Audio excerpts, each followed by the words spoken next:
Pelabuhan Gilimanuk di ujung barat Pulau Bali ini, tempat penyeberangan Bali, Pulau Jawa ini, melalui Pelabuhan Ketapang. Bagaimana kondisi Pelabuhan Gilimanuk sebelum menjadi salah satu pelabuhan tersibuk di Indonesia ini?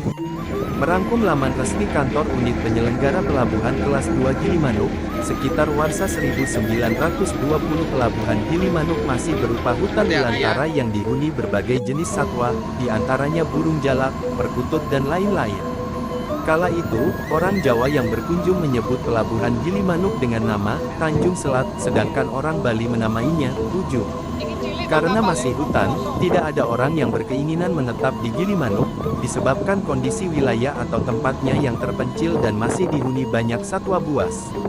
Masih bersumber depub.go.id, menurut cerita tetua, dahulu terdapat perahu dari Madura yang terdampar di Teluk Gilimanuk.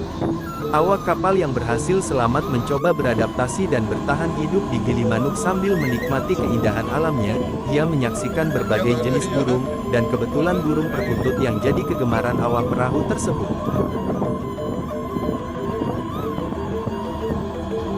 Awak perahu tersebut pun menyebut Selat Bali sebagai Gilimanuk.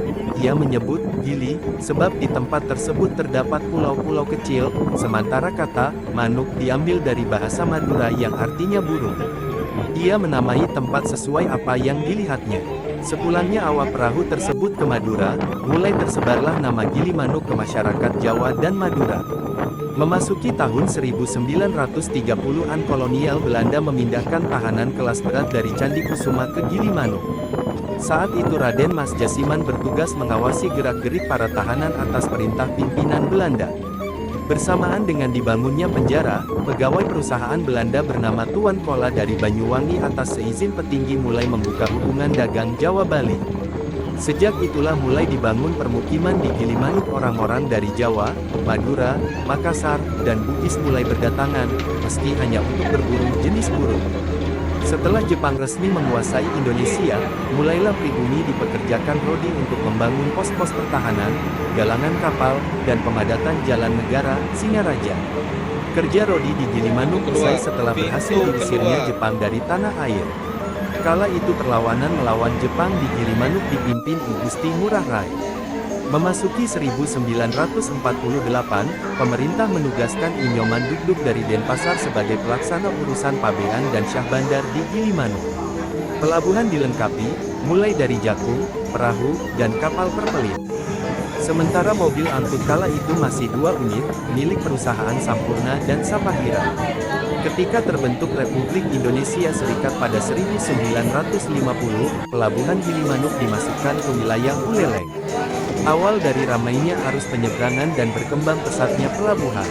Dari bentuk pabean dan syah bandar di masa Belanda, pelabuhan Gilimanuk berubah menjadi kantor pelabuhan Gilimanuk Kantel berdasarkan Peraturan Menteri Perhubungan KM 63 Tahun 2002 tentang Organisasi dan Tata Kerja Kantor Pelabuhan.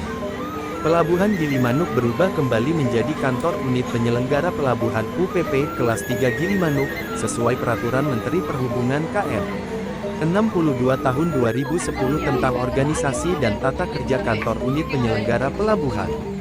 Dan kini, berdasarkan PM 77 Tahun 2018 tentang perubahan ketiga atas Peraturan Menteri Perhubungan Nomor KM 62 Tahun 2010 tentang Organisasi dan Tata Kerja Kantor Unit Penyelenggara Pelabuhan kelas 3 Gilimanuk diubah menjadi Kantor Unit Penyelenggara Pelabuhan kelas 2 Gilimanuk. Pelabuhan Gilimanuk pun terus berkembang.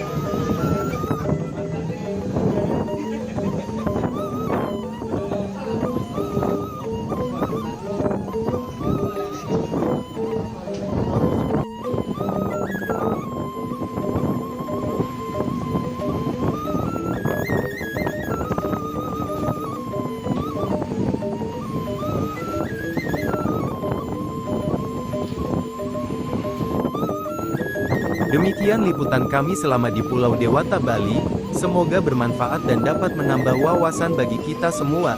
Amin. Tunggu liputan kami di tempat-tempat menarik lainnya.